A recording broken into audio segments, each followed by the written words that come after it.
அனைவருக்கும் வணக்கம். இன்று நாம் இக்காணொலியில் எதை பற்றி தெரிந்து கொள்ளப் போகிறோம் என்றால், நாகலோகம் இருப்பது உண்மையா? நாகத்தால் மனித உருவம் எடுக்க முடியுமா? நம்மை சுற்றி இப்போதும் நாகக்கன்னிகைகள் இருக்கிறார்களா என்று நாகங்களை பற்றிய பல சுவாரஸ்யமான உண்மைகளை தெரிந்து கொள்ளப் போகிறோம். வாருங்கள், நாம் அனைவரும் சேர்ந்து நாகலோகம் செல்வோம்.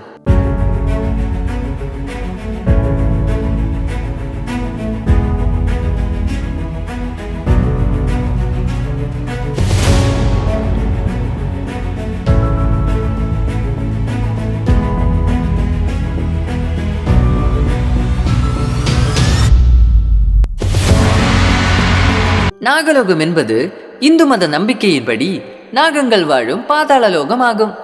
இந்து புராணங்களிலும் இதிகாசங்களிலும் இதை பற்றிய செய்தி தெளிவாக கூறப்பட்டுள்ளது. இந்த லோகத்தை ஆட்சி புரிபவர் நாகராஜா என்றும் அவரது மனைவி நாகராணி என்றும் அழைக்கப்படுகிறார். அந்த காலத்தில் நாகக்கன்னிகைகள் இருந்ததை உறுதி செய்யும் விதமாக அர்ஜுனன் நாக இளவரசியான உலுப்பியை திருமணம் செய்து அவர்களுக்கு ஓர் அழகான அரவான் என்ற மகன் பிறந்ததாக மகாபாரதத்தில் கூறப்படுகிறது. ஒரு சில கதையின்படி நாகலோகத்தில் நாகமாக பார்வதி பிறந்ததாக கூறப்படுகிறது. ஒரு முறை சிவபெருமான் தியானத்தில் இருந்தபோது சிவபெருமானின் தியானத்தை கலைத்தாராம் பார்வதி. அதனால் கோபம் கொண்ட சிவபெருமான் நாகலோகத்தில் நாகக்கன்னிகையாக பிறந்து சாபகாலம் முடிந்த பின்னர் பூமியில் கோயில் கொண்டு குடியிருப்பாய் என சாபமிட்டாராம். அவ்வாறு பார்வதி சாபகாலம் முடிந்த பின்னர் கோயில் கொண்ட இடம்தான் குமிழங்காடு என குமிழங்காட்டு ஆதி நாகாத்தம்மன் கோயில் தலைவரலாறு கூறுகிறது. இந்து மதத்தின் அடிப்படையில் 7 கீழுலகங்களில் இறுதியாக உள்ளதுதான் பாதாள உலகம். பாதாள உலகத்தில் நாகர்கள் வாழ்வதால் நாகலோகம் எனவும் கூறப்படுகிறது. சூரிய சித்தாந்த சாஸ்திரத்தின்படி பூமியின் தென் துருவத்தை பாதாளம் என்றும் வட துருவத்தை நாவலன் தீவு என்றும் கூறப்படுகிறது. விஷ்ணு புராணத்தில் அதலம், விதலம், நிதலம், தலாதலம், மகாதலம், சுதலம், பாதாளம் என 7 லோகங்கள் இருப்பதாக கூறப்படுகிறது. அதில் பாதாளத்தில் வசிக்கும் 1000 தலை கொண்ட நாகர் இன தலைவர் ஆதிசேஷன் பூமியை தாங்குவதாக கூறப்படுகிறது. இந்த பாதாள உலகத்திற்கு கீழ் இறப்புக்கு பின் பாவிகள் வாழும் நரகம் இருப்பதாகவும் கூறப்படுகிறது. சமணம் மற்றும் இந்து மதங்களில் தெய்வீக சக்தியுடைய தேவதைகளாக நாகங்கள் கருதப்படுகின்றன. ஆண் பாம்புகள் நாகர்கள் என்றும் பெண் பாம்புகள் நாகினிகள் என்றும் அழைக்கப்படுகின்றனர். தேவர்களின் அரசனான இந்திரன் நாகர்களின் நண்பனாவார். பல்லாண்டுகளாக நாக வழிபாடு இந்து சமயத்தில் வழக்கமாக உள்ளது. நாகங்களை சர்ப்பங்கள் என்றும் சொல்வார்கள். தேவர்களும் அசுரர்களும் பார்க்கடலை கடைவதற்கு மந்திரமலியை மத்தாகவும் வாசுகி பாம்பை கயிறாகவும் பயன்படுத்தினர் என்று புராண கதையும் உண்டு. காசிபர் மற்றும் கதரு இணையருக்கு பிறந்த ஆயிரக்கணக்கான நாகங்களில் மிக சக்தி வாய்ந்த நாகங்கள் ஆதிசேஷன், வாசுகி, தக்ஷகன், மானசா, கார்கோடகன் மற்றும் குளிகனாவர். ஆதிசேஷன் வைகுண்டத்தில் திருமாலுக்கு படுக்கையாக காட்சியளிக்கிறார். வாசுகியை பார்க்கடலை கடையும் பொழுது கயிற்றாக பயன்படுத்தி தேவர்களும் அசுரர்களும் அமிர்தத்தை கடைந்தனர். மேலும் வாசுகி சிவபெருமானின் கழுத்தில் ஆபரணமாக திகழ்கிறாள். தக்ஷகனும் அவரது மகனும் குடியிருந்த காண்டவ வனத்தை அழித்து காண்டவ பிரஸ்தம் என்னும் ஒரு நகரை உருவாக்கினார் அர்ஜுனன்.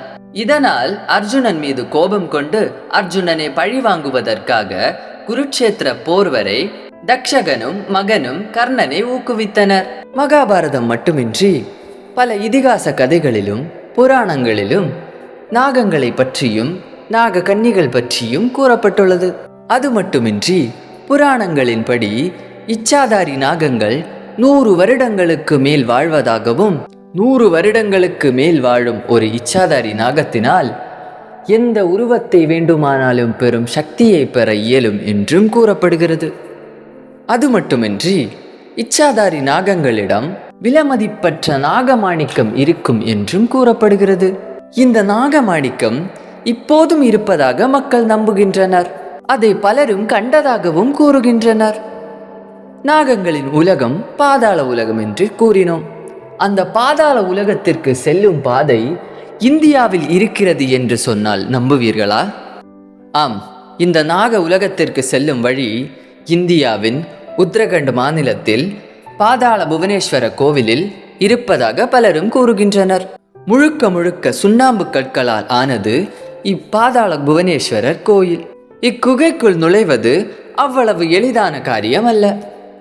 இக்கோயிலை பற்றி கந்த புராணத்தில் கூட கூறப்பட்டுள்ளது.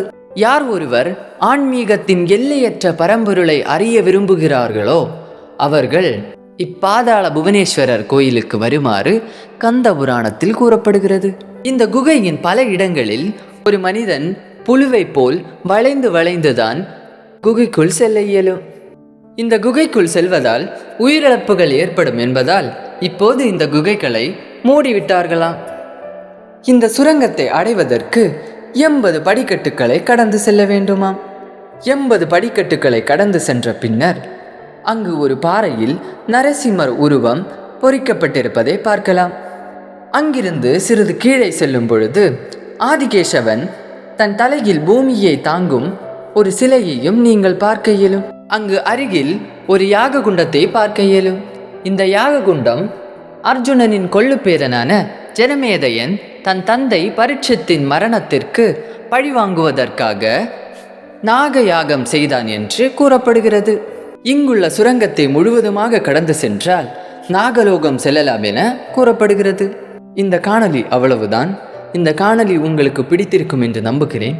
பிடித்திருந்தால் இக்காணொலியை பற்றிய கருத்துக்களை பதிவிட மறந்து விடாதீர்கள். அடுத்தொரு ஆன்மீக காணொளியில் சந்திப்போம். நன்றி, வணக்கம்.